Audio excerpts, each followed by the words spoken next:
المغرب في نهائي كأس العالم. المغرب بترفع كأس العالم. صلى على النبي عليه افضل الصلاة والسلام، ويا ريت تعمل لايك وشير وتشرفني باشتراكك في القناة.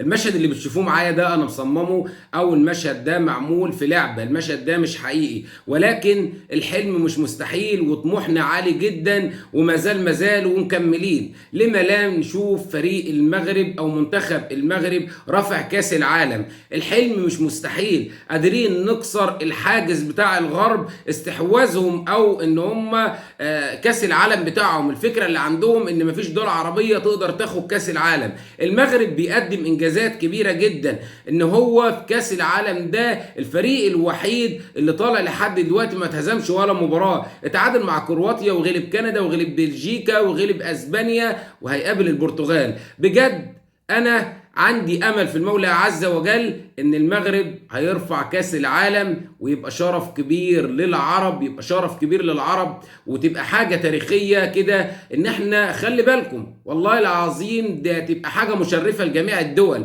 ان فريق عربي يرفع كاس العالم. مش شرط انت تكون مصر اللي رفعته او الجزائر او ليبيا او العراق او الكويت او اي دولة من ده كله. اي دولة موجودة دلوقتي، والدولة اللي موجودة المغرب، فهي بتمثل العرب وبتمثل الكرة الافريقية. فبجد احنا بنتمنى من المولى عز وجل ان منتخب المغرب الاسود يفضلوا اسود زي ما هم، والاسد مفيش حاجه بتقف قصاده، ويتخطوا البرتغال ونبقى في المربع الذهبي. ولما نبقى في المربع الذهبي كل حد هيعمل لك مليون حساب. كل حد لما تبقى بطل العالم وتزود المقاعد الافريقيه في كاس العالم، ده هتبقى حاجه مشرفه جدا للقاره بتاعتك وللعرب. فبجد المغرب شرف كبير جدا، ونفسي المشهد اللي انا عرضته في البدايه ان انا اشوفه معاكم على ارض الواقع، ونطلع نحتفل، وبعديها تبقى تاجوا تقولوا لي الفيديو ده كان وش خير على المغرب. صلى على النبي عليه افضل الصلاه والسلام، ويا ريت تعمل لايك واشتراك، وسلام.